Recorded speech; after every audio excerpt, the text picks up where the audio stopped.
Hi. So, over the years, I have researched a lot of materials and a lot of videos on internet that shows me or teach me how to practice effectively. So, this video is about a practice method that is from Dorothy DeLay. So Dorothy DeLay is a genius violin professor at Juilliard School of Music. Yeah, at New York City.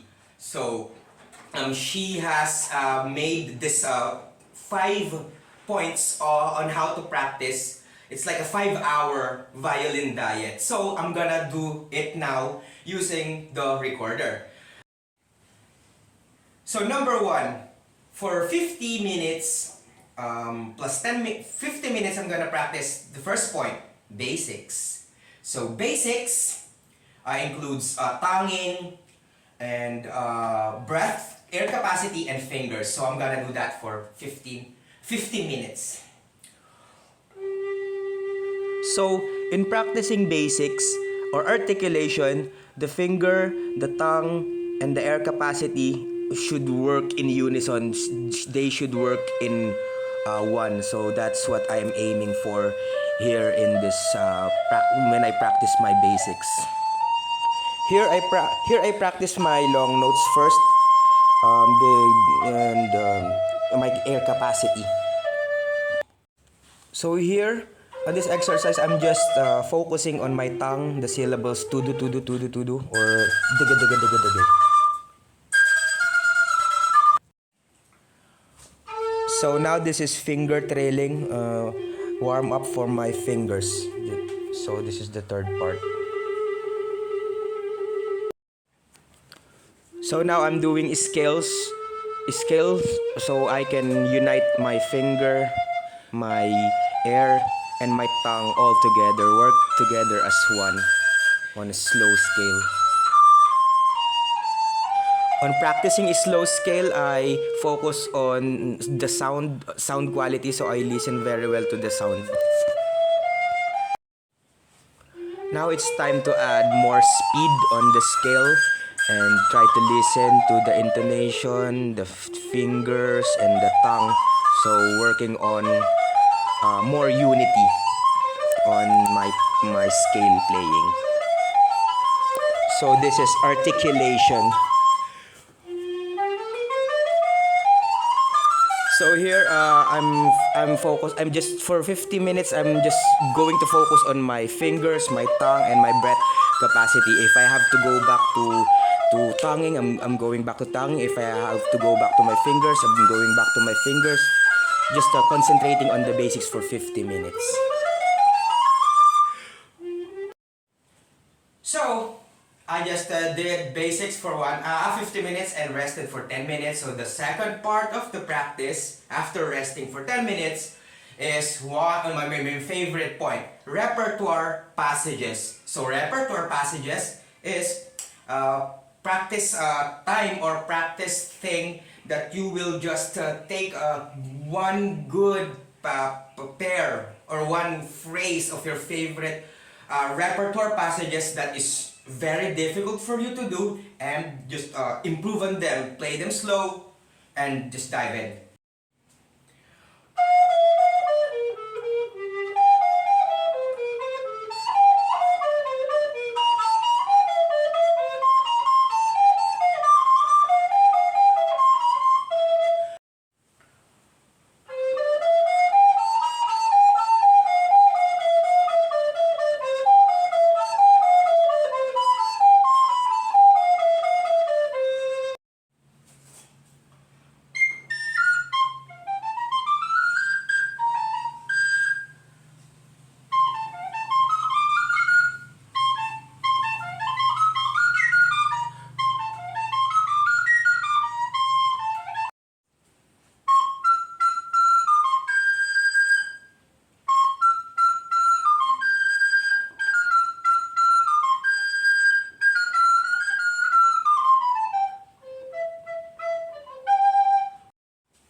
This is a mess.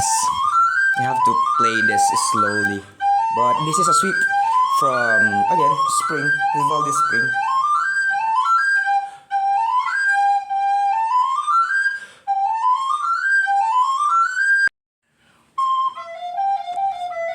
Another cool passage from Vivaldi Spring again.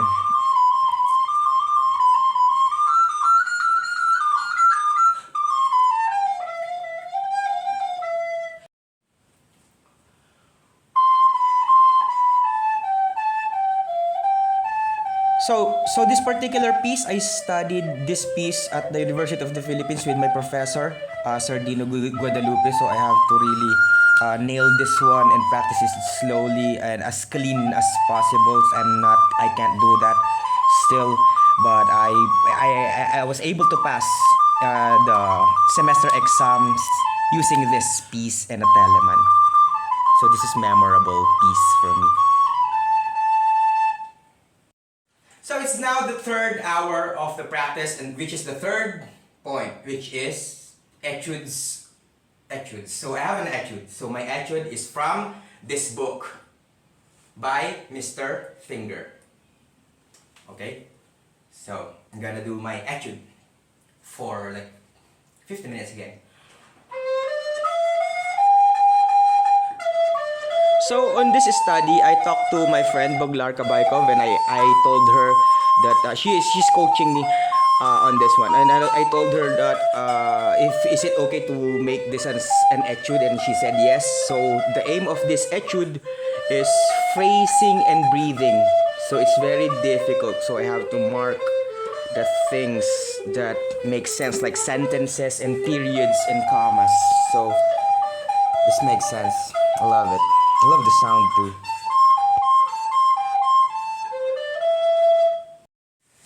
So this is the fourth hour of the practice. I just rested. So just remember, rest while 50 minutes and then rest. So this part is the concerto part. So this is, I'm gonna play you a concerto for 50 minutes. And my concerto is, okay, this one. I'm just gonna show you.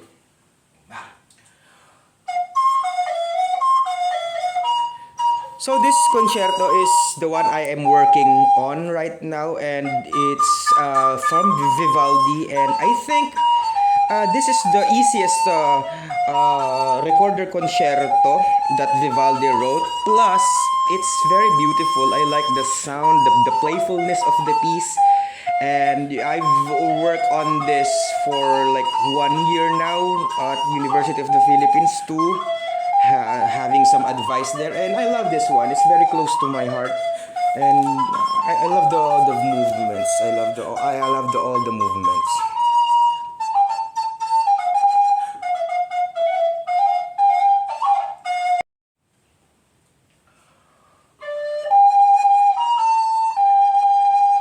So moving on to the second part of the concerto, which is Largo Cantabile. So I like this one because it reminds me of Harry Potter's like music, something like that. So it's very like Harry Potter-ish. I forgot the title of the Ludwig's. I don't know, something like that. So this is the second part.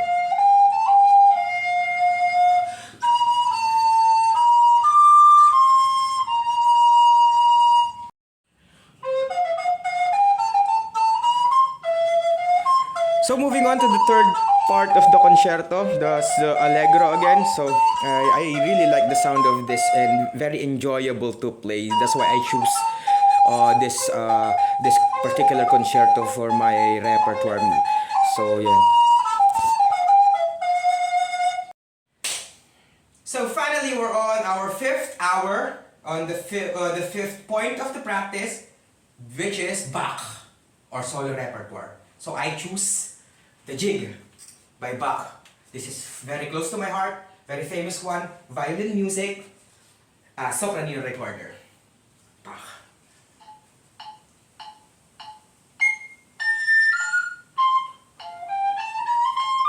On this music, I choose the sopranino recorder because it's like a violin music, and I think sopranino is the violin of the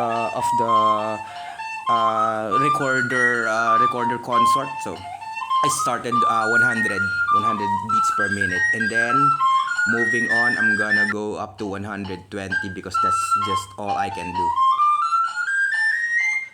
So that was 5 hours of violin recorder practice. Dorothy DeLay's violin diet, as they call it.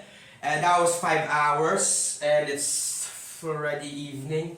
It's almost evening now here, and practicing for this very long hour periods of time. The important thing is you rest, 50 minutes, and then you rest.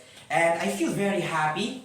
I feel like I accomplished something today about for my music, for future performances, and doing something for a very long time gives you wisdom and a sense of accomplishment. I'm very happy now, even though I'm very tired. My hands are tired, and I really enjoyed this kind of method. So the pieces that I played are from my repertoire that I'll be playing on this channel also if I perfected them and it's worth uploading. So thank you for watching. Please do subscribe if you do find this video inspiring.